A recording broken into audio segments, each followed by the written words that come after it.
얼마 전 한 TV 프로그램에 이재명 대통령이 나와서 한 말입니다. 해당 발언 때문에 여론이 정말 좋지 않았는데요. 싹 다 깜빵에 쳐 넣어야 된다. 개인의 빚을 왜 나라가 책임지느냐? 정말 미친 소리다. 누가 칼 들고 자영업하라고 협박했느냐? 자영업자를 정말 게으르고 무책임한 집단으로 몰아가고 있습니다. 결국 이러한 정책과 발언은 자영업자의 삶을 개선하기보다는 이미지를 깎아내리는 방향으로 흘러가고 있습니다. 왜 도대체 장사를 하는 게 어려운 일이 됐을까요? 왜 장사를 하는 게 이렇게 위험한 일이 된 걸까요? 왜 자영업자는 보호받지 못하는 국민이 되었을까요? 오늘은 자영업이 왜 이 지경까지 왔는지에 대해서 이야기해 보려고 합니다. 2025년 대한민국 자영업은 정말 벼랑 끝에 몰려 있습니다. 자영업자 비중은 1963년도 37.2%에서 지속적으로 하락해서 1989년도에는 30% 선이 붕괴되었습니다. 그리고 2025년도 현재 61년 만에 자영업자 비중이 20% 미만으로 떨어졌습니다. 이제는 5명 중에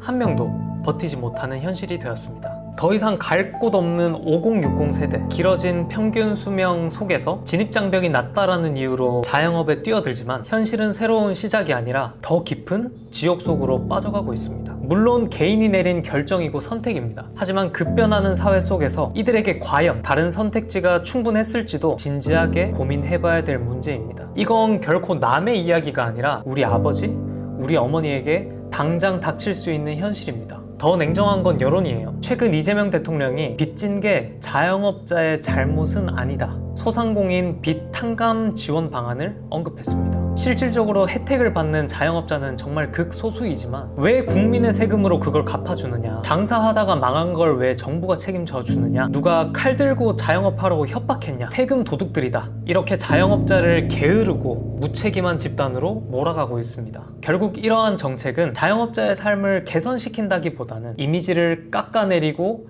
폄하하는 양상으로 흘러가고 있습니다. 2025년도 3분기 개인 사업자의 대출 잔액은 1,094조 원으로 사상 최대치를 기록했습니다. 9개월 연속 증가세를 이어가고 있고 그중 절반 이상이 음식, 숙박업, 그러니까 생활형 자영업자 대출이라는 겁니다. 더 큰 문제는 상환 능력이라는 건데요. 금융감독원에 따르면 2025년도 7월 기준으로 개인 사업자 연체율은 9년 만에 최고 수준을 기록했다고 합니다. 자영업자의 버팀목이라고 하는 정책금융도 한계에 다다랐습니다. 만기 연장과 상환 유예가 끝이 났고 본격적으로 원리금을 상환해야 하는 시기가 도래했습니다. 많은 자영업자들이 지금 폐업이라는 단어 앞에 서 있습니다. 전남 광주 지역의 자영업자 수는 지난 1년간 약 2만 9천 명이 감소를 했습니다. 광주의 폐업률은 11.7%, 전국 2위. 특히 음식점, 소매업이 직격탄을 맞았습니다. 한때 호남 최대 상권이라고 불렸던 충장 는 지금 임대문이 현수막에 도배가 되어 있습니다. 건물 한 동 전체가 비어 있고요. 전남대 후문 상권의 공실률은 38.7%, 광주 평균의 2배를 기록하고 있습니다. 가게가 사라지고 일자리가 사라지고 소비 자체가 없어지는 거죠. 결국에는 도시 전체가 침체인 겁니다. 개인 사업자의 대출 잔액, 연체율, 공실률, 폐업률 모두 사상 최대치를 기록하고 있는 겁니다. 정부는 매년 자영업자를 위한 정책을 내놓지만 정작 현장의 목소리에는 귀를 기울이지 않는 것 같습니다.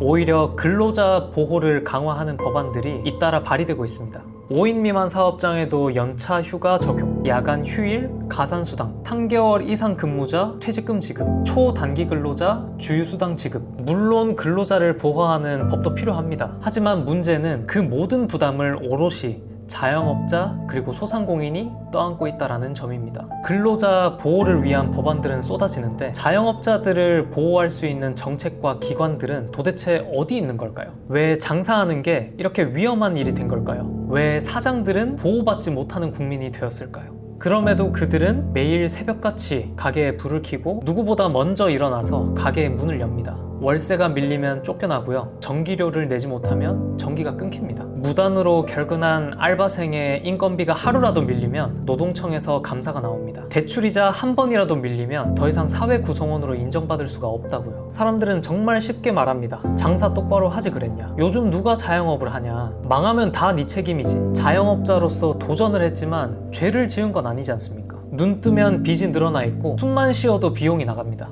버티는 것 자체가 힘들고 패자부활전이랄 게 없는 사형 선고 같은 삶인데, 그럼에도 저들은 절대 포기하지 않습니다. 왜냐면 그 작은 가게에는 그들의 인생이 걸려있기 때문입니다. 가게는 생계이자 가족들의 희망이고 마지막 남아있는 우리 사장님들의 자존심입니다. 이건 절대 단순한 통계가 아닙니다. 지금 이 순간에도 누군가는 폐업을 하고 있습니다. 장사 한번 잘 해보자 라고 했던 그 마음이 정말 한순간 무너지고 있습니다. 오늘 제가 전해드린 이야기는 정말 우리 삶과 맞닿아 있는 지독한 현실입니다. 어떤 가게의 문을 닫는 건 누군가의 삶이 무너진다라는 뜻이니까요. 이 현실을 외면하지 않고 함께 답을 찾아 나가야 합니다. 오늘 준비한 내용은 여기까지입니다.